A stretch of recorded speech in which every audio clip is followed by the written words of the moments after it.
Good evening, everybody. Unacceptable Babbitt was rather unhappy with my reply to him. He felt as though I didn't respond to enough of his comment. Well, let's see. I happen to have a comment of his right here.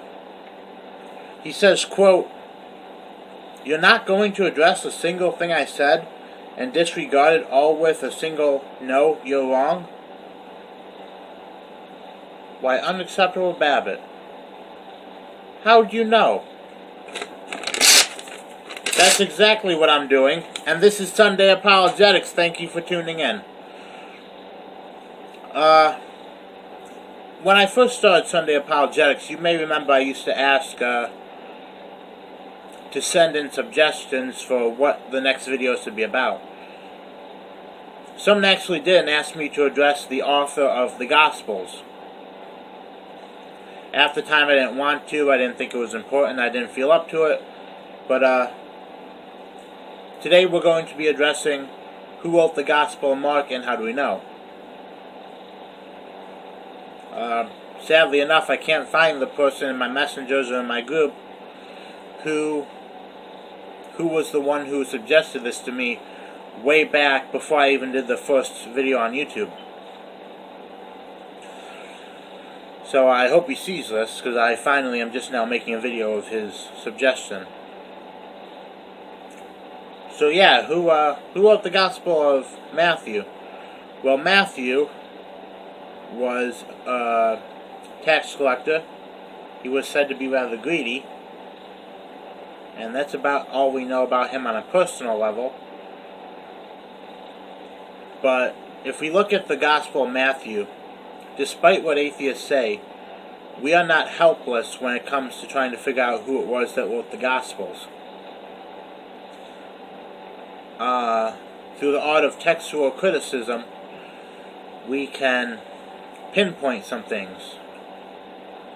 So I'm going to present some evidence in this video about who wrote the Gospel of Matthew. Starting out off with the weakest is that Matthew is barely mentioned in the New Testament. He's not exactly what you would call an important figure. So, if the early church was going to reference a gospel to someone who didn't write it, they sure picked an odd pick trying to give it to Matthew because he wasn't very important. So if they gave it to him, someone who was seemingly a guy who could easily be overlooked in the Old Testament, that'd be pretty odd to just contribute it to a random guy who didn't seem too important. Second, however, is being a tax collector, you would have to be very organized. You were in charge. Actually, they were called publicists because they were involved with writing, keeping record, recording taxes and stuff like that. Having said that, I believe we see evidence of a very organized author in Matthew. For example, the Gospel is divided into parts, and Jesus has about 5 sermons. Each sermon ends with something along the lines of, when Jesus had finished saying these things, they all end about that same quote. Also, in Matthew 13, the author gives 7 parables in a row, and in Matthew 23, the chapter, we read the 7 woes of the Pharisees. So this gospel, despite being similar to Mark, which they believe they based it off of, is written in stanza that clearly points to whoever the author is, they're very organized. But aside from this, that is probably the second weakest bit of evidence. However, remember how I said that we tend to portray a lot of ourselves in what we write and what we do? Well, being a tax collector, you would certainly expect Matthew to know a lot about taxes and tax law, which is exactly what we find. For example, let me find it here.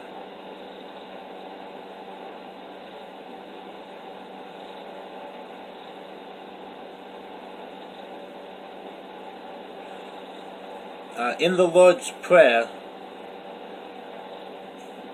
the author of Matthew includes the saying, "Forgive us our debt as we forgive our debtors." Now, surely, what occupation would come to your mind if I was to say something along the lines of debt or debtors? Probably something like a tax collector, right? Somebody who's involved in finances. Also knowing that Matthew was rather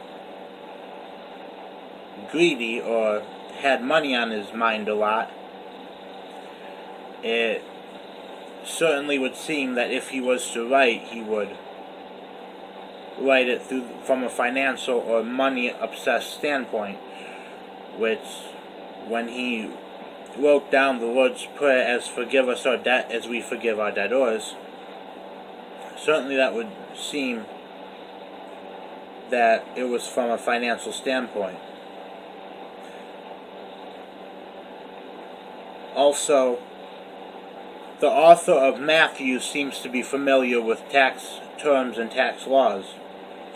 For example, the Greek word stater, which appears in the Gospel of Matthew, chapter 17, verse 25, is a tax-related term. He also goes on to mention the 2 drachma temple tax.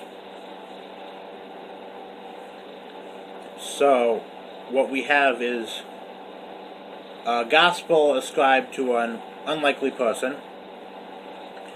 We have a very highly organized, almost written like a list style gospel.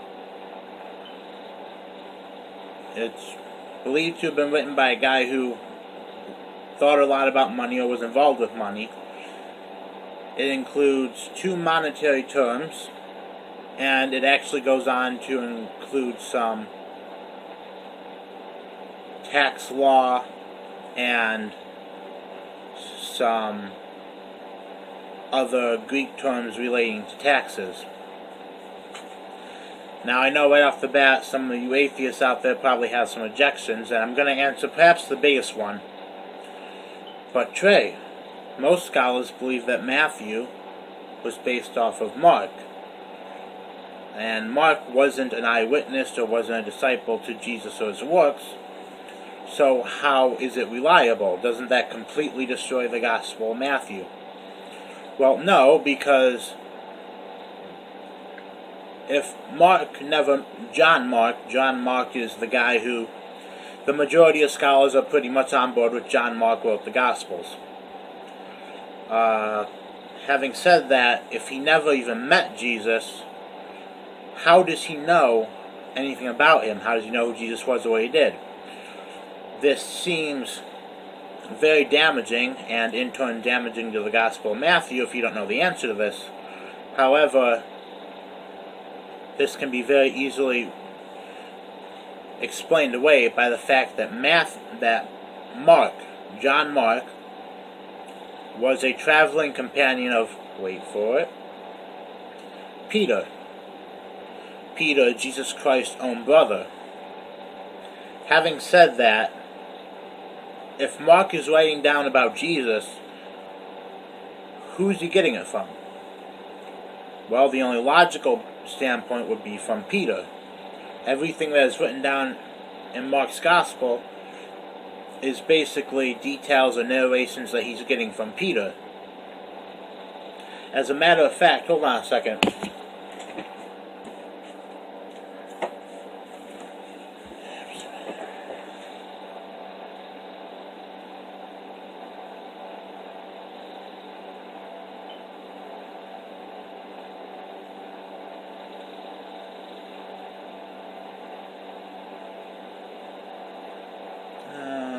with me.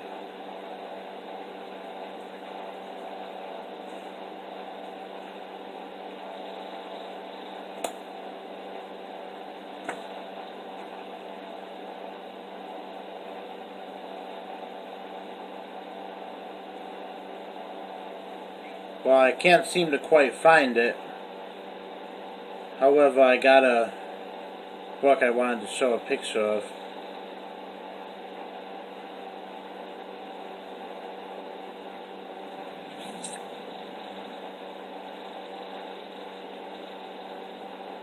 Well, yeah, I can't seem to find it. I'll include it some other time. But,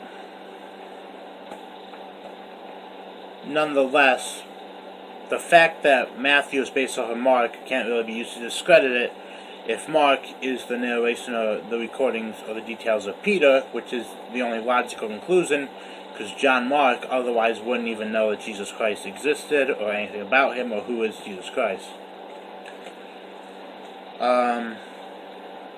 This is by no means a quick, fully done out thing. I know there are other objections, but I have a time limit to how long I can make a video.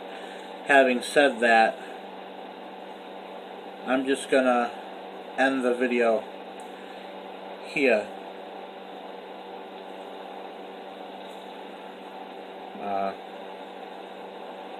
Like, subscribe, do all that good YouTube stuff, and whatever you do, be back here next week for Sunday Apologetics, where I hopefully have found this picture I'm trying so hard to find. The picture. This is, no, Unacceptable Babbitt said he liked this, so, here it is. This red-haired kid in this anime Bible thing I have is Mark. He looks rather young. I wonder how old he was when he started traveling.